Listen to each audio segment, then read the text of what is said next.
सुनीति को समझाया है प्रिय बेटी रो नहीं और ना आत्महत्या करो। हस्तरेखा देखी, तुम एक पुत्र की बात कर रही हो, तुम कह रहे हो मेरी जिंदगी में कोई पुत्र नहीं है। बाबा सुना है जो लोग अपने जीवन में एक पुत्र नहीं पाते वो नरक के भागी होते। जवाब दिया पागल न बनो, तुम्हारे हाथ की रेखा में ये साफ लिखा है कि तुम्हारे घर में एक पुत्र जरूर होगा, लेकिन पुत्र जो होगा वो ऐसा वैसा पुत्र नहीं होगा, दुनिया में उसका नाम होगा, सौभाग्यशाली होगा। तुम वापस लौट जाओ। बोले कि तेरे घर में ललाए कुआए जाए वो घर लौट जाइए।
लोग क्या सोचेंगे हैं?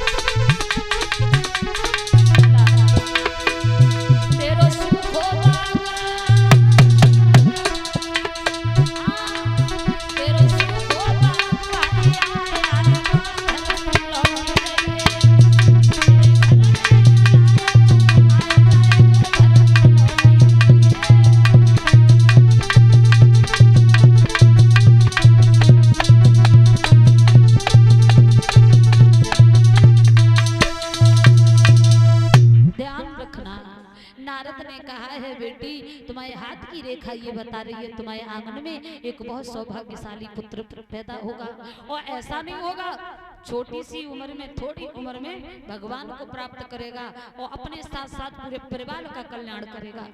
नारद की बात को मान के सुनीति लौट आई, उस झोपड़ी में लेट गई जाकर, लेकिन माँ को नींद नहीं आई।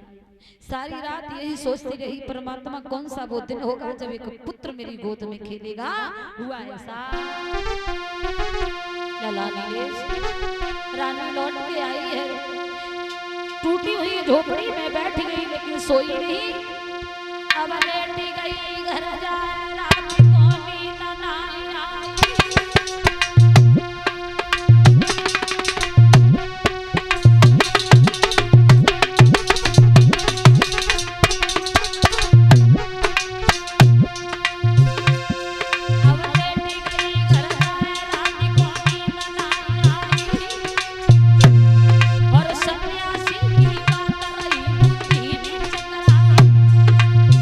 घड़ी को लाने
सोचती रही परमात्मा कौन सा वो दिन होगा जब एक पुत्र मेरी गोद में खेलेगा और मुझे माँ कह के बुलाएगा। दूसरा दिन हुआ, पूरा दिन खत्म होने के बाद जब रात हुई है तो तानपाद एक दिन शिकार खेलने को चले और शिकार खेल के जब आए तो थोड़ा अंधेरा हो गया था। बड़ी रानी के दरवाजे को छोड़ के क्यों कभी जाते ही नहीं, तो छोटी रानी के दरवाजे पे गए। दरवाजा खटखटाया, रानी दरवाजा खोलो, लेकिन छोटी रानी को राजा उत्तानपाद की कोई चिंता नहीं है। शाम को भोजन किया और जाकर सो गई। उसे नहीं चिंता कि कोई आने वाला है या कोई आएगा। दरवाजा खटखटा रहे लेकिन दरवाजा कौन खोले? हुआ ये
छोटी रानी को दरवाजों खटखटात रहे लेकिन कोई नहीं बोला।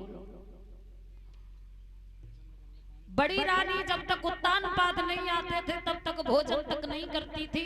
अब भोजन तो भोजन, पानी तक नहीं पीती थी, लेकिन छोटी रानी को कोई चिंता नहीं है। खुद भोजन किया और सो गई। उत्तानपाद ने सोचा चलो अच्छा रहा ये सो रही है। बड़ी रानी जिस दिन से घर छोड़ के गई है मैंने उसका कोई हाल खबर नहीं दी और अच्छी बात है ये सो रही है तो आज छोटी रानी को छोड़ के बड़ी रानी के पास चलते हैं। और बड़ी रानी को दरवाजा जब खटखटाओ तो भैया कहाँ बड़ी रानी को नींद आने वाली थी। नींद किसे आती है? नींद किसे आती है मालूम है? जिसे हर प्रकार का सुख होगा। और बड़ी रानी को का सुख? तो न तो अच्छे भोजन है, न अच्छे कपड़ा है, न तो पति का साथ है, न दासियों की सेवा मिल रही है। छोटी रानी हर तरह का सुख मिल रहा था तो उसे किसी की चिंता नहीं थी। बड़ी रानी रात में टूटी चारपाई पे लेटी और यही सोच रही भगवान कब वो दिन होगा जब मेरे आंगन में एक छोटा सा बालक खेलेगा। और उत्तानपाद ने तब तक दरवाजा खटखटा दिया। रानी दरवाजा खोला। एक बार तो रानी चिंता में पड़ गई कि शायद मेरी सौत ने मेरे पति को इतना अपने प्यार में पागल कर लिया है जो आज तक उसके हृदय को मैं खटक रही हूँ। शायद मुझे मरवाने के लिए न भेजा हो।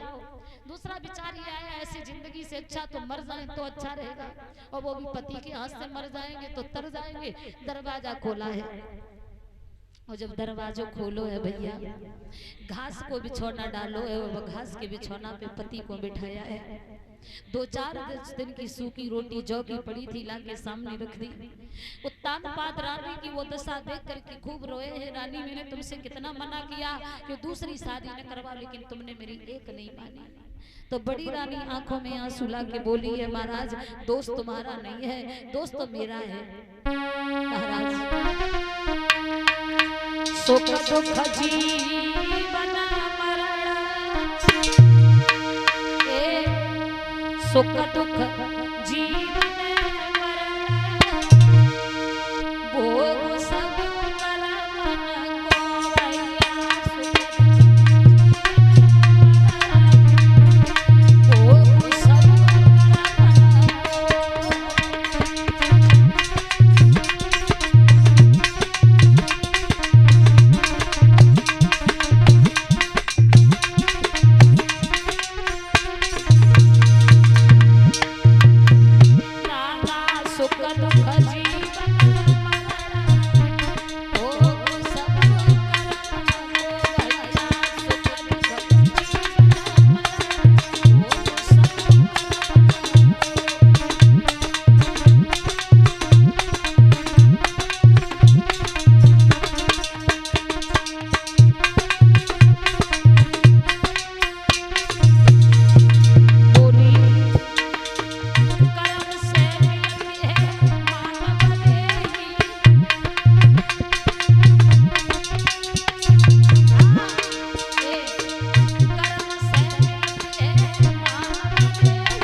और रानी ने समझाया है महाराज सुख दुख अपने कर्मों के अनुसार आता है।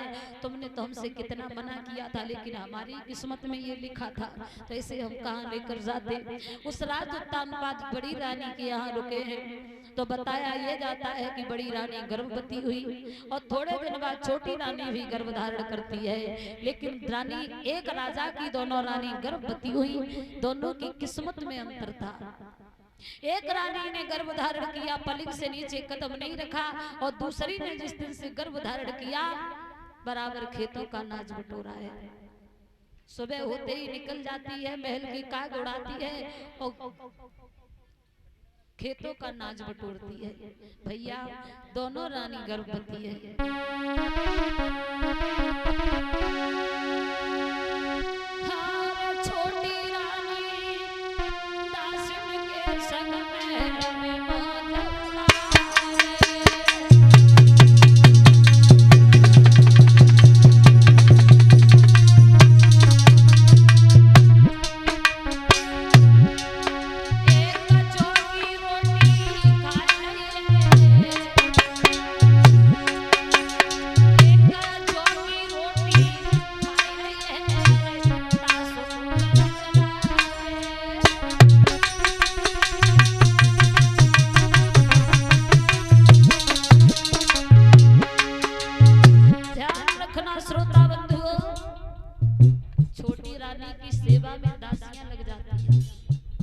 कोई हाथ दबाती है तो कोई पैर दबाती है, कोई भोजन बना के लाती है तो कोई वस्त्र ढूंढ के लाती है, कोई नहलाती है तो कोई लिटाती है।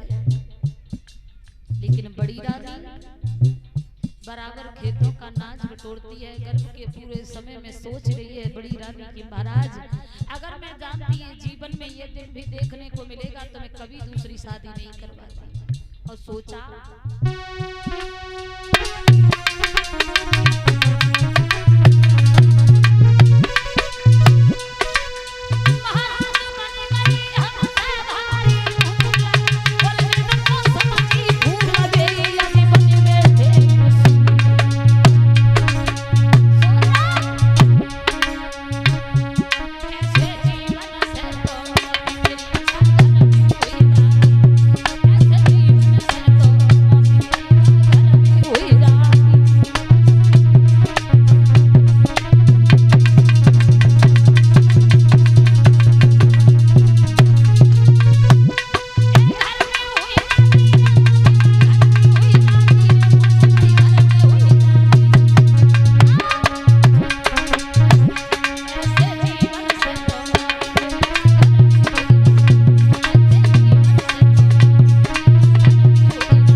परमात्मा ऐसी जिंदगी से अच्छा तो मौत दे देता, कम से कम ये दिन तो देखने को नहीं मिलता। आज मेरे भैया गर्भ का समय धीरे धीरे जब पूरा हुआ है, जंगल में झोपड़ी बना के जो रानी रह रही है उसने एक पुत्र को जन्म दिया है। रास्तागीरों ने आकर उत्तानपाद को बताया, महाराज तुम्हारी बड़ी रानी ने एक पुत्र को जन्म दिया है, लेकिन छोटी रानी के डर की वजह से वो पुत्र के पैदा होने की खुशी जाहिर नहीं कर सके। छोटी रानी के दरवाजे महलों से एक संदेश आया, महाराज अभी अभी मुझे सूचना मिली है छोटी रानी ने भी एक पुत्र को जन्म दिया है। अब क्या था, दोनों आंगन में पुत्र पैदा हुए हैं। अरे परमात्मा, ये दोनों घर में बालक जन्मे, हर दोनों अच्छी शादी है।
परमात्मा की भी लीला बड़ी विलक्षण है।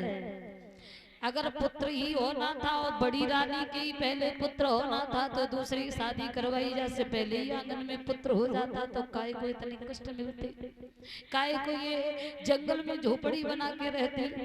दोनों आंगन जब हरे भरे हुए हैं, दोनों आंगन में पुत्र पैदा हुआ है। उत्तानपाद महाराज ने बहुत खुशी मनाई है। नामकरण संस्कार हुआ तो जो बड़ी रानी का पुत्र था उसका नाम ध्रुव रख दिया और जो छोटी रानी ने पुत्र को जन्म दिया उसका नाम उत्तम रख दिया। धीरे धीरे ये दोनों पुत्र बड़े हुए हैं। एक बार जोर से जयकारा लगा दो। आधे लोग सोए रहे हैं, कम से कम हम कुछ कह वो नहीं चाह रहे, सोच रहे घरवाली रिश्तेदारी